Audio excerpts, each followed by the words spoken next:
बच्चों, मैं आज आप लोगों को क्लास 7 का हिंदी चैप्टर कुंभा का आत्म बलिदान चैप्टर पढ़ाऊंगा। क्लास 7 का चैप्टर नंबर 10 पे चले आए हैं। चैप्टर नंबर कितने पे चले आए हैं? 10 पे चले आए हैं, समझे ना। आज इसका मैं क्वेश्चन आंसर करवाऊंगा। बैक के वीडियो में मैंने इस कहानी को, कुंभा का आत्म बलिदान को काफ़ी अच्छी तरह से पढ़ के सुना दिया था और ये हर एक पॉइंट को हमने आपको बेहतरीन तरीके से बताया था। पहले का पार्ट 1 आप देख लीजिए, उसके बाद पार्ट 2 का क्वेश्चन आंसर करिएगा तो आपको बेहतर समझ आएगा, समझे ना। अगर नहीं कर पाइएगा तो आपको समझ भी नहीं आ पाएगा, समझे ना। इसीलिए कहते हैं कि पहले पार्ट 1 फिर पार्ट 2, समझे। पहले 1 उसके बाद 2, समझे। ये पार्ट 2 है, समझे ना। पहले वो कहानी देख लीजिए, उसके बाद इसका क्वेश्चन आंसर करते हैं, समझे ना। पहला कहता है कि राणा डैश का रहने वाला था, तो कहिएगा राणा चित्तौड़ का रहने वाला था। राणा कहाँ का रहने वाला था? चित्तौड़ का रहने वाला था। अब कहता है बूंदी का डैश किला बनाया जाने लगा, तो बूंदी का नकली किला बनाया जाने लगा। अब आपके मन में होगा कि यहाँ पे तो डैश है ही नहीं, वो हम छोड़ दिए थे। ये जो ग्रीन कलर से किए है ना, ये इसका आंसर है। क्या है आंसर? कहता है कि कुछ हरा राजपूत राणा की सेना में डैश थे, यानी सैनिक थे। क्या थे? सैनिक। कहता है कि बूंदी का नकली किला बनाया जाए। तो आप कहेगा कि मंत्री ने सुझाव दिया। कौन सुझाव दिया? मंत्री ने सुझाव दिया है। अब आगे देखिए, अगला क्वेश्चन कहता है वीर कुंभा डैश थी।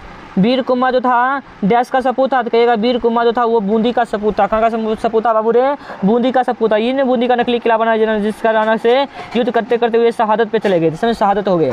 कहता कि हरा राजपूतों की राणा से नाराजगी का क्या कारण था? तो आप कहेगा कि बूंदी का नकली किला बनाकर, बूंदी का कौन सा किला बनाकर? नकली किला बनाकर राणा के द्वारा जीतना, राणा के द्वारा जीतना। यह बात हरा राजपूत यानी बूंदी को अपमान लगा। इसी कारण वे राणा से क्या थे? राणा से नाराज थे। राणा से क्या थे बाबू रे? नाराज थे। अब आइए अगला 3 नंबर क्वेश्चन कहता है कि अपनी हार से क्रोधित हुए राणा ने अचानक क्या प्रतिज्ञा कर डाली? आप कहेगा कि अपनी हार से क्रोधित होकर राणा ने अचानक प्रतिज्ञा कर डाली कि जब तक मैं बूंदी पर अपना झंडा नहीं फहरा दूंगा तब तक मैं अपने मुख में एक अन्न का जल या जल ग्रहण नहीं करूँ। जल का बूंद मतलब पानी भी ग्रहण नहीं करूंगा। अब ये 4 नंबर क्वेश्चन देखते हैं। कितना नंबर क्वेश्चन देखेंगे बाबू रे? 4 नंबर क्वेश्चन देखेंगे, समझे। टेंशन नहीं लेना है, आप बस क्वेश्चन देखते जाइए और याद करते जाइए अपने हिसाब से।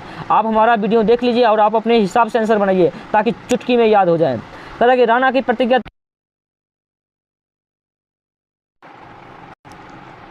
देखिए क्वेश्चन नंबर 4। क्वेश्चन नंबर 4 कहता है कि राणा की प्रतिज्ञा तुरंत पूरा करने में क्या कठिनाई थी? आप कहेगा बूंदी के हरा राजपूत योद्धा था, आज़ादी के प्रिय थे। आज़ादी कहते हैं प्रिय। बूंदी से तुरंत टकराना आसान नहीं था। बूंदी से पराजित महाराणा को शक्ति संचय में कुछ समय तो लगता ही, क्योंकि बूंदी के युद्ध में राणा अपनी सारी शक्तियाँ खो चुके थे, अतः यही परेशानी था। अब कहता है कि बूंदी का नकली किला क्यों बनाया गया? आप कहेगा बूंदी से पराजित होकर राणा गुस्से में आकर जल्दबाजी में प्रतिज्ञा कर डाली कि जब तक बूंदी को जीतेंगे नहीं तब तक मुख में एक बूंद पानी तक नहीं लेंगे।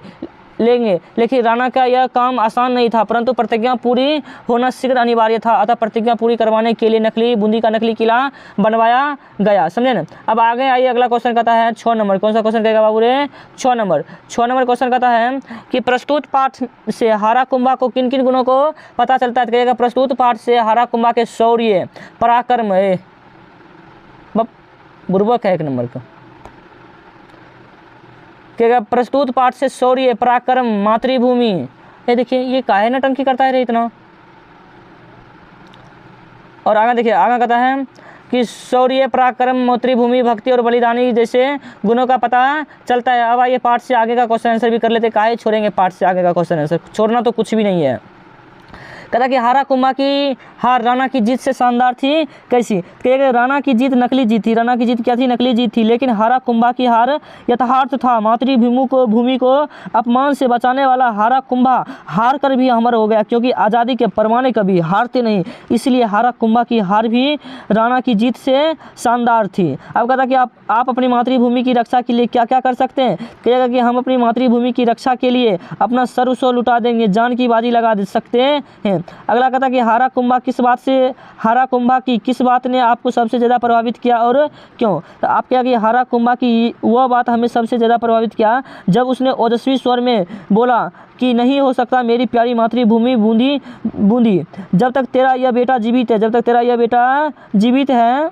और आगे देखिए, जीवित है तब तक तेरे ये अपमान कदापि सहन नहीं कर सकता। मैं रक्त की आखिरी बूंद शेष रहने तक अपनी मातृभूमि की रक्षा करूंगा, क्योंकि मातृभूमि के सपूत मातृभूमि को अपमानित होते नहीं देख सकते हैं। धन्य था वह बूंदी का लाल, यानी वीर कुंभा बहुत धन्य था। अब कहता है 4 नंबर, अगर आपकी ज़मीन पर कोई बलपूर्वक या छलपूर्वक कब्जा करना चाहे तो आप इस समस्या का समाधान कैसे करेंगे? कहेगा अगर हमारे ज़मीन पर बलपूर्वक या छलपूर्वक कोई कब्जा करेगा तो हम उससे लड़ेंगे, चाहे बल से हो या न्यायालय से हो अथवा छल से हो, हम उसे कब्जा नहीं होने देंगे। अब व्याकरण कहता है पाठ में प्रयुक्त जातिवाचक व्यक्तिवाचक संज्ञाओं को छांट कर लिखे। कविता कहानी यह हमने आपको बहुत अच्छी तरह से पढ़ा दिया। अब देखिए जातिवाचक व्यक्तिवाचक को छांट लेते हैं, समझे? देखिए मनुष्य, पशु, पक्षी, राजपूत, सैनिक, बेटा, जंगल, किला इत्यादि ये सब क्या है? जातिवाचक। मतलब कि ऐसा संज्ञा जिसके किसी एक बोध से संपूर्ण जाति का बोध हो जाता है उसे हम क्या कहते हैं? जातिवाचक संज्ञा। मनुष्य कने सब मनुष्य, पशु कने सभी प्रकार के पशु हो गए। अब व्यक्तिवाचक मतलब कि ऐसा संज्ञा जिससे किसी खास व्यक्ति या वस्तु का बोध होता है उसे कहते हैं व्यक्तिवाचक संज्ञा, जैसे बूंदी, चित्तौर, कुंभा, महाराणा, राणा इत्यादि। कहते निम्नलिखित मुहावरों का अर्थ स्पष्ट करते हुए वाक्य में प्रयोग कीजिए। कहते धूल चटाना, कहिएगा कि कुंभा राणा को धूल चटा दिया। आग बबूला होना, राणा अपनी हार से आग बबूला हो गया। कहता आंखें लाल होना, बूंदी के अपमान की बात सुनते ही कुंभा की क्या होगी? आंखें लाल हो गई। बस थोड़ा सा बचा है बाबू, बस सब्र कीजिए। कहता लाशों पर से गुजरना, बूंदी को जीतने के लिए राणा को कुंभा के लाशों पर से गुजरना पड़ा। मुंह की खानी पड़ी, बूंदी के युद्ध में चित्तौर की सेना को मुंह की खानी पड़ी। अगर आप ये मेरा वीडियो देखें, वीडियो अच्छा लगा तो चैनल को सब्सक्राइब करें और कमेंट करके हमको ज़रूर बताएं कि ये वीडियो कैसा लगा। धन्यवाद वीडियो देखने के लिए।